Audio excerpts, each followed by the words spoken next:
طبعا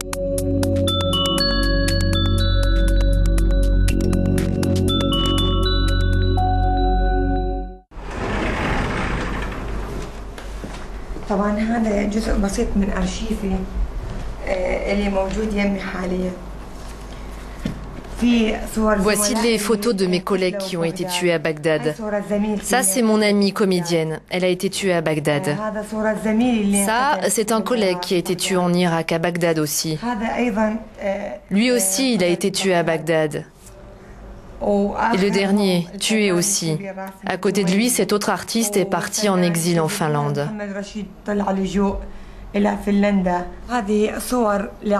Ça, c'est le spectacle qui s'appelle « La patrie a été vendue ». C'est à cause de ce travail qu'il y a eu des fatwas contre nous sur Internet, de la part de réseaux qu'on ne connaît pas. Ils lancent ces appels pour nous pourchasser et permettre aux gens de répandre notre sang. C'est la première fois que de telles fatwas contre des artistes existent en Irak.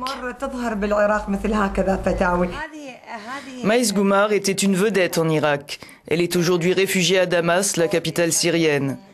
Ses spécialités, la comédie et la satire politique. Son dernier spectacle en Irak, brocardant le gouvernement, a failli lui coûter la vie. Faute de passeport valable, elle n'est aujourd'hui plus autorisée à voyager. Elle nous entraîne à Jaramana, l'un des quartiers de Damas que les habitants ont rebaptisé le Petit Bagdad, tant la population irakienne y est nombreuse. Tous ici reconnaissent Maïs Goumar, contrainte à fuir Bagdad il y a 3 ans, après avoir échappé à une attaque de miliciens masqués qui avaient ouvert le feu sur sa voiture alors qu'elle rentrait chez elle.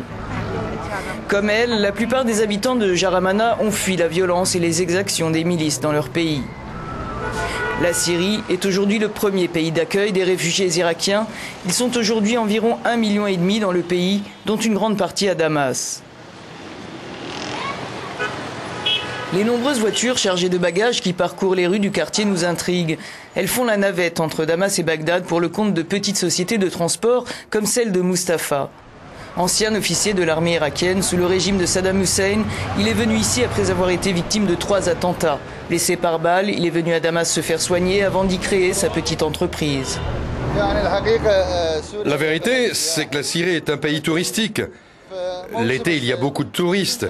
Et les Irakiens, pour fuir la guerre là-bas, viennent en Syrie. Ici, il y a l'électricité, le climat est plus frais, et les gens viennent pour en profiter. C'est la saison où le flux de trafic entre les 2 pays est le plus important pour nous.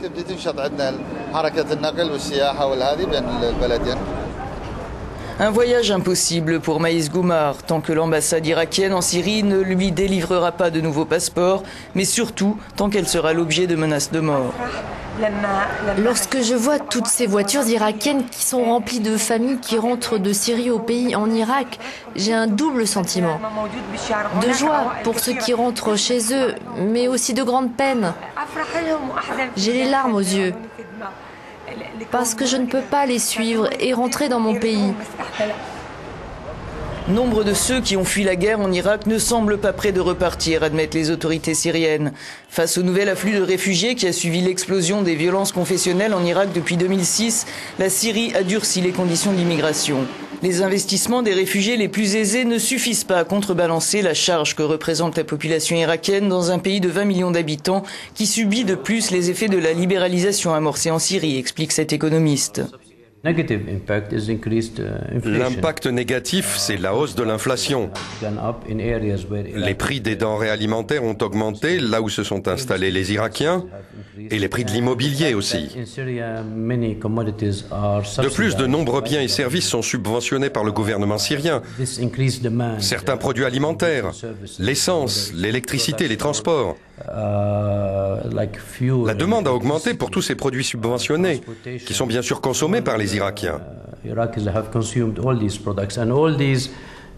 Tout ceci a un impact négatif sur le filet de sécurité sociale du système. S'il est permis aux Irakiens de faire des affaires en Syrie et que les plus qualifiés ont pu bénéficier un temps de permis de travail, les débouchés restent limités. Beaucoup songent à émigrer vers l'Europe ou le continent américain, mais l'obtention de visa est loin d'être aisée. Nous rencontrons Adèle aux abords de l'ambassade irakienne à Damas. Nous voulons y filmer la foule qui se presse à l'entrée. Notre cassette est confisquée. Un peu à l'écart, cet ancien ingénieur nous raconte son désarroi. Il n'est pas parvenu à trouver un emploi qualifié à Damas. Officiellement, les réfugiés irakiens ne peuvent travailler en Syrie. C'est écrit dans mon passeport. Interdit de travailler.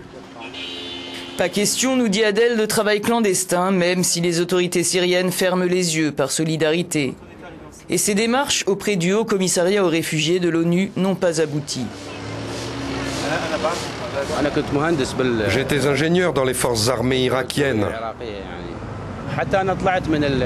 J'ai quitté l'armée en 1992. J'étais très jeune.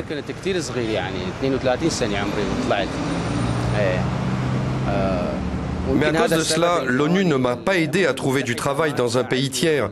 Et moi, je n'ai pas trouvé de travail ici. À l'ONU, ils pensent que quelqu'un qui a servi dans l'armée était forcément impliqué avec le régime.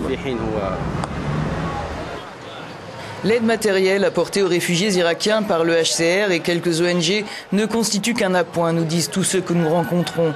Et quelle que soit leur confession, aucun ne mise sur le soutien du gouvernement irakien. Nous sommes dans le quartier de Sayeda Zainab, peuplé en majorité d'Irakiens chiites. Mais ici, les divisions confessionnelles n'ont pas cours, nous dit-on. Les communautés se côtoient au gré des petits commerces.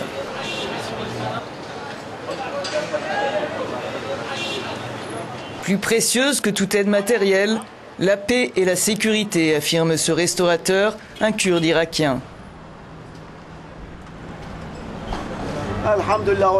Grâce à Dieu, on est très bien ici en Syrie. Personne ne vient nous déranger. On est vraiment en sécurité, on est à l'aise. Ce n'est pas comme à Bagdad où il y avait toujours des milices qui venaient. Ils ont enlevé nos proches, ils les ont tués parce qu'ils avaient des restaurants. Tout ça pour prendre de l'argent. On ne pouvait pas rester là-bas. Tous ceux que nous rencontrons sont reconnaissants à la Syrie de les avoir accueillis. Mais beaucoup considèrent leur séjour comme temporaire. Si les plus aisés des réfugiés vivent confortablement en Syrie, il devient de plus en plus difficile de joindre les deux bouts pour ceux qui ne disposent pas de ressources en provenance d'Irak, nous dit Mohamed. Moi, je veux émigrer. Mais la procédure pour demander le statut de réfugié prend beaucoup de temps. Et ceux qui sont chrétiens ont plus de chances d'obtenir le statut de réfugié dans des pays occidentaux que les musulmans. Pour 100 familles de musulmans, il n'y en a que 2 qui peuvent l'obtenir, 2 fois moins que pour les chrétiens. Mohamed est loin d'être le seul à Damas à attendre un engagement plus fort des pays occidentaux à l'égard des réfugiés irakiens.